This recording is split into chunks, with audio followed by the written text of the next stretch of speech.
You are watching Notepad. I'm your host, Ibrahim Sani. Snap Incorporated recently released its second global friendship study, where they were interviewing 30,000 people across 16 countries to explore how the COVID-19 pandemic and global issues have impacted friendship around the world. 17 experts on friendship from around the world has contributed to the report. And over here in Malaysia, the impact of COVID-19 was also captured in this study. Snap says that majority of Malaysian friends say that they are using online channels to communicate more than they would have ever before COVID-19 impacted them. And there's a lot of other findings from this. And trying to understand the impact of this, we have with us Snap, boss of this part of the world, trying to understand the situation better. Here on the line, we have Nana Murugesan, the Managing Director of International Markets at Snap Incorporated. Nana, we also know that some of the findings have been interesting. One of them says that a majority of Malaysian friends are saying that they're using online channels to communicate more than they would before. Many of those conversations have been deeper rather than focusing on surface level topics. Could you share us a little bit more about these findings coming from this study? Yeah. We do this. First of all, Ibrahim, thank you so much for having me on the show, and really excited to be here, and also excited to talk about Malaysia a little bit. It's a place where I grew up when I was a child as well, so always excited about Malaysia. Related to your question, about our global friendship report.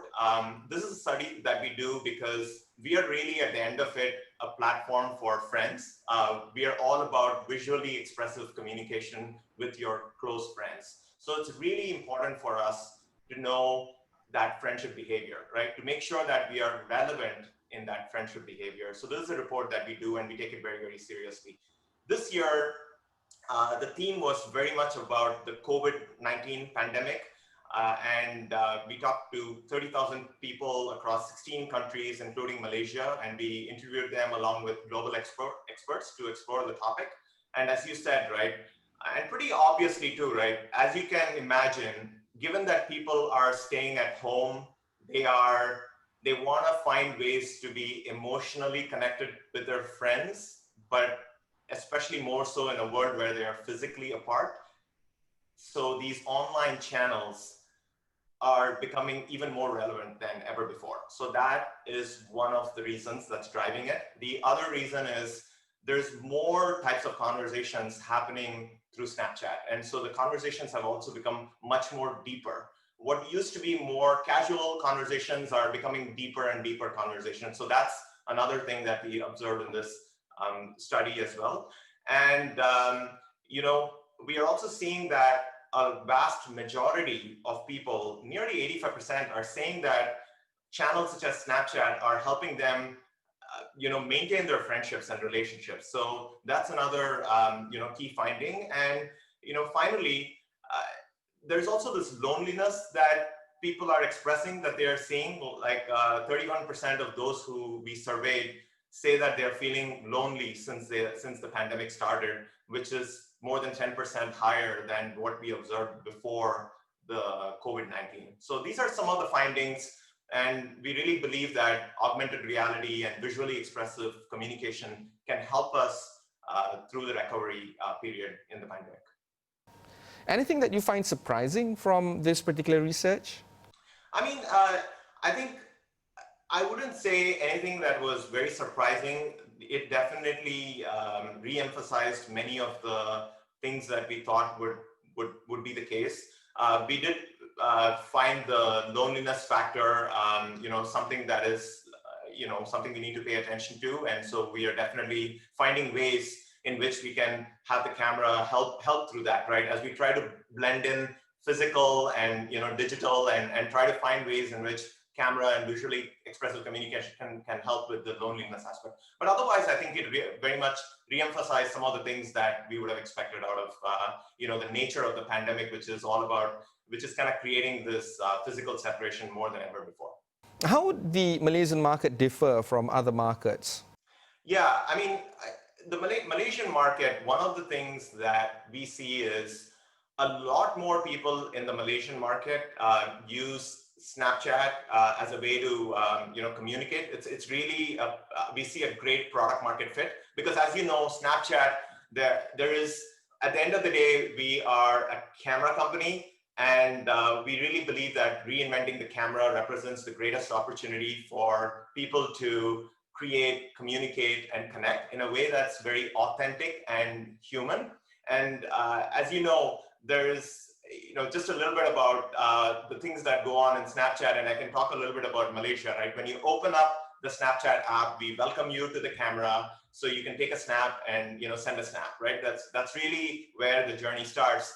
You can chat, message back and forth using all this AR, Bitmoji, Cameo, stickers. There's a lot you can do over there. We have snap maps where you can see what your friends are up to and strike up a conversation. There's also ways to engage real time with your friends, like games and minis.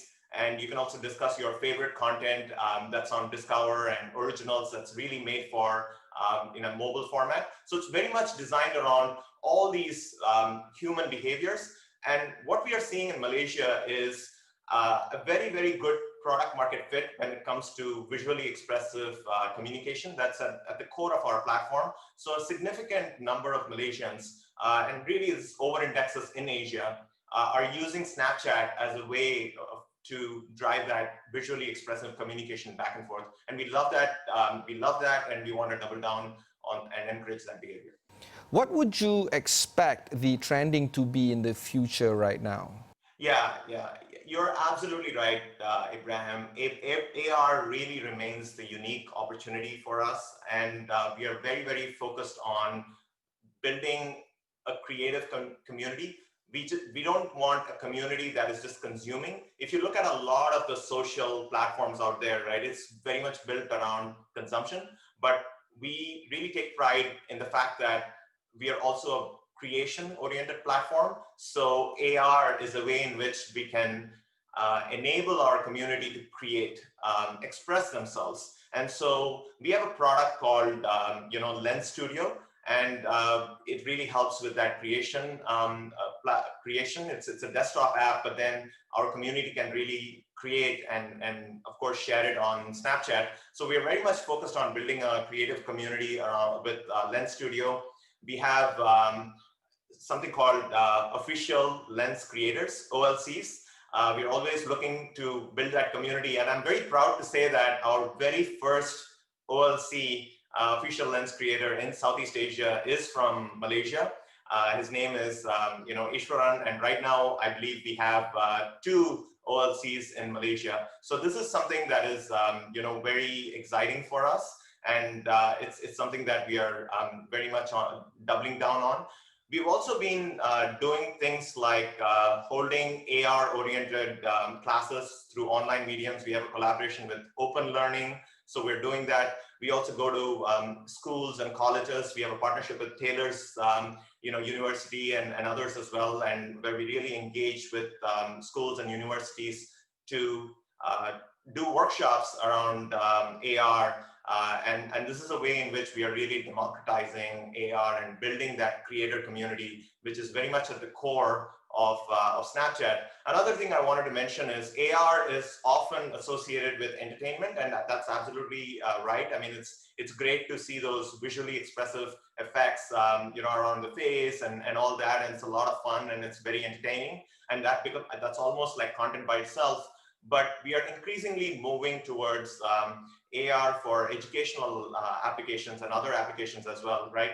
For example, learning, like we work with our community to find ways in which we can, help people to learn languages, right?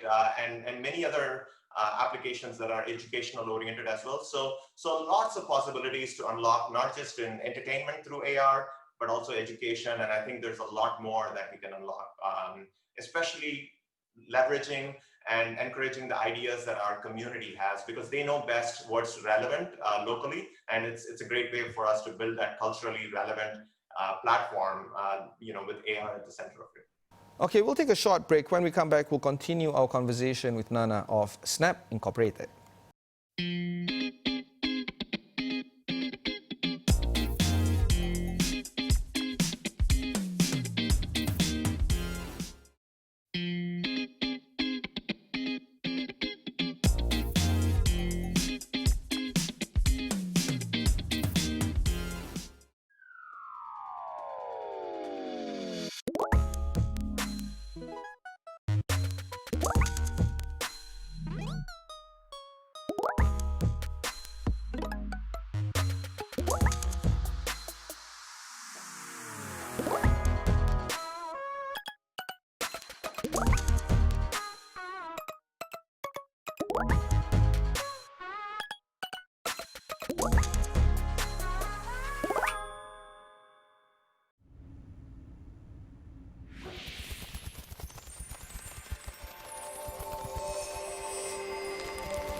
Welcome back. We have with us Nana of Snap. Going over there right now, I want to understand a little bit better about the company itself, because there's a lot of change that is currently happening amongst consumers to fight and protect privacy more. What's your company's plans on ensuring consumer demands are met, while at the same time ensuring that the goals of your company continues to be met as well? Yeah, absolutely. Just to hit on the privacy point, we are very much a platform which is not really fully open, right? It's curated. So whatever is going on our platform, there's checks and balances, and there are many things that we have put in place to make sure that we are providing that, that safe experience, right? We have zero tolerance policy towards things like bullying or harassment and all these things that have become problems. So we've really taken that approach. And as you know, right, Snapchat was built from the very beginning for real friends to have real conversations. So a vast majority of our interactions on the platform are overwhelmingly positive, just given the nature of the platform. And we want to encourage these type of authentic friendships and conversations around authentic friendships. So Snapchat's default privacy setting is friends only, right? Which means that Snapchatters have to approve each and every friend before they are able to receive snaps. So these are all things in which we ensure that safe and private environment. And whenever any Snapchatter sees anything out of the norm happening, we have ways in which that can get reported and addressed very soon. So that's those are some of the things that we do on privacy, and there's a lot more as well, but those are just some of the highlights there. Related to your other question as it relates to some of our acquisitions, at the end of the day, we are always looking for ways in which we can make the camera as a way to drive these visually expressive communication, storytelling between friends. And we are always looking for ways in which we can make that better, whether it's faster or easier, whatever ways in which we can double down on that and build on that, because that is our unique differentiation. So what you're seeing in some of these voice acquisitions and other acquisitions that we are doing is just all centered around that thesis that we have, and that around camera as a way to drive visually expressive communication and storytelling. The Biden White House is going to be different than that of Trump. It goes without saying. But because of this, how would Snap Inc. Plan to do business forward under the Biden administration? You feel that they're going to come hard on the tech sector in the days or years to come? Do you feel that you guys have a tougher road ahead under the Biden administration? Yeah. I mean, as you know, right, elections were, were huge, really proud of the role that Snapchat played, especially when it came to getting people to register and, participate and engage in the elections. And it's very much something that I can't really comment on, because things are in a state where, there's a transition going on, but definitely we can get back to you at a later stage on that. Southeast Asia isn't a traditional market for Snap. Is there an aggressive business plan moving forward to grow your business here in this part of the world? Absolutely. Asia is a key region for us. Specifically, Southeast Asia is a region where we see a huge potential for growth. Consumers, as you know, in Southeast Asia are significantly increasing their time on social and digital platforms across the board. And Snapchat is very different from traditional social media, and hence we see a huge opportunity for us to sort of serve the community over there in Southeast Asia. And if there's a lot of different things that we've been doing in Southeast Asia, all the way from, we just opened up our office in Singapore. We made our very first hire, so we're new, and but we have big plans. So we started off there. We're going to very much focus on growth, as well as things around our multinational brand advertising as well. I mean, so those are a couple of things we're going to focus on. So to elaborate a bit more about our growth strategy, it's very much around a couple of areas, right? One is grassroots. We want to make sure that we are relevant in the high schools, the colleges, areas that are relevant for our key demographic, which is the the under 25, the Gen Z. So doing things like Lens Studio and open learning that I talked about. So a lot of initiatives at the grassroots level with students. So that's one thing at the grassroots level. Another thing that we are doing again at a very grassroots level is Snap Stars. All these influencers, all these Snap Stars that we are onboarding onto the platform, so that this is a way in which they can do storytelling. And in Malaysia itself, right, we've onboarded Snap Stars across, fitness, music, fashion, lifestyle. So these are all passion points for the Malaysian consumer and Southeast Asian consumer. So we're very focused on, on that. So these are examples of some grassroots activities, as I call it, that we're doing. Another big pillar of what we do is partnerships. All the way from OEMs, we have a partnership with Vivo over there, very exciting, always looking for partnerships with OEMs. We are also partnered with telcos. If you think about Malaysia, we've done partnerships with Maxis, and we've done partnerships with Celcom. So that's another thing that's exciting as well. We also work with organizations such as MDEC, the Malaysian Digital Economy Corporation. It was really exciting, the partnership that we did with them recently around a 2-day event in Malaysia, which was very much getting these Snapchatters to build these AR experiences and really promote AR as a way to drive digital transformation that is getting accelerated, as you know, due to COVID. And we believe that AR can play a big role, especially working with organizations such as MDEC, telcos and others, to drive that, building of that digital economy and digital transformation, all of which has become accelerated in recent times. Really go back to the role of Snapchat as well as Snapchatter. We are kind of fortunate in the sense that the youth, right, the young generation, we believe are going to play a large role in the road to recovery, right? And the Snapchat generation, as we call it, the Gen Z, right, the young generation, as we call it, is digitally native.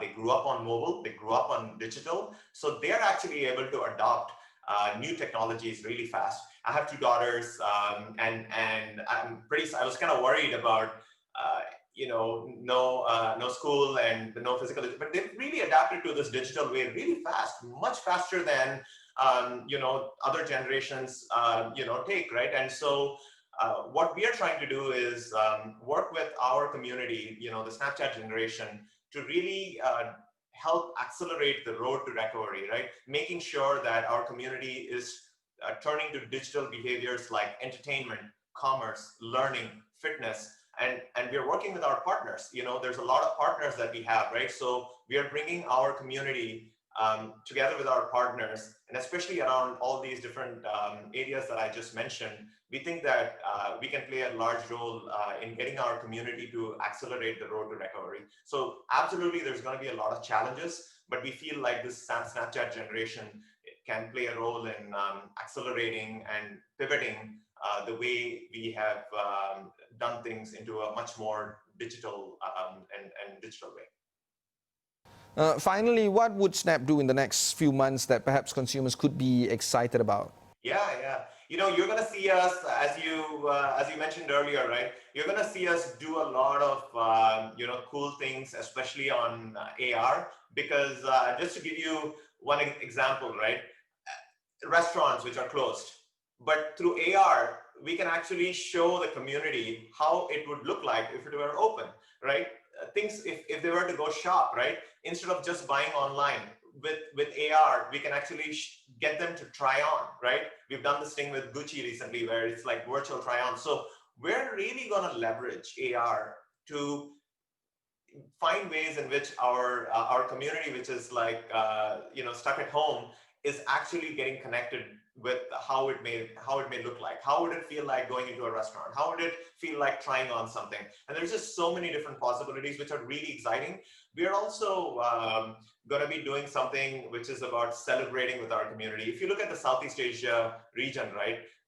Malaysia, especially in particular, so many different cultures and so many different festivals and so many different moments. And we are finding ways in which we can celebrate these, these things together, right? Whether it's, Eid or Thaipusam or, Chinese New Year, there's so many things that we can do with AR, with which we can celebrate with our community. So there's a lot of that going on as well. So what you're going to see is, a very exciting, experience, even though it's going to be more online, but it is going to be more AR in the sense that it's going to be a blend of physical and digital. And I think we can find different ways in which we can bring our community and find ways to blend the physical and the virtual, leveraging the camera and AR. So I think that's going to be a centerpiece of what we are going to be seeing. Also, as I mentioned earlier, we're absolutely looking to partner, whether it's community-oriented partners with like schools and colleges, or partners that are looking for things like partnering with us on gaming, SnapKit, where we are really not just bringing partners into our platform, but we are also sharing the best of our platform with partners through SnapKit. So there's a lot of different ways in which we look to engage with our community and with our partners in Malaysia and Southeast Asia. So yeah, exciting times, and we're looking forward to a big 2021. Yeah, and talking about celebrations, happy Diwali, everyone. Right, thanks, Nana. That was Nana Murugesan, the Managing Director of International Markets at Snap Inc. If you missed any part of this interview, just head on to Astro AWANI. Plenty of interviews like this can be found there. But that was a joy to speak with Snap Inc. So I hope that you guys do continue to engage more with your friends, and perhaps we can have a healthier mental health moving forward, and perhaps all of us can come out from this pandemic a little bit better than we came into it. Until then, thanks very much for watching, and goodbye.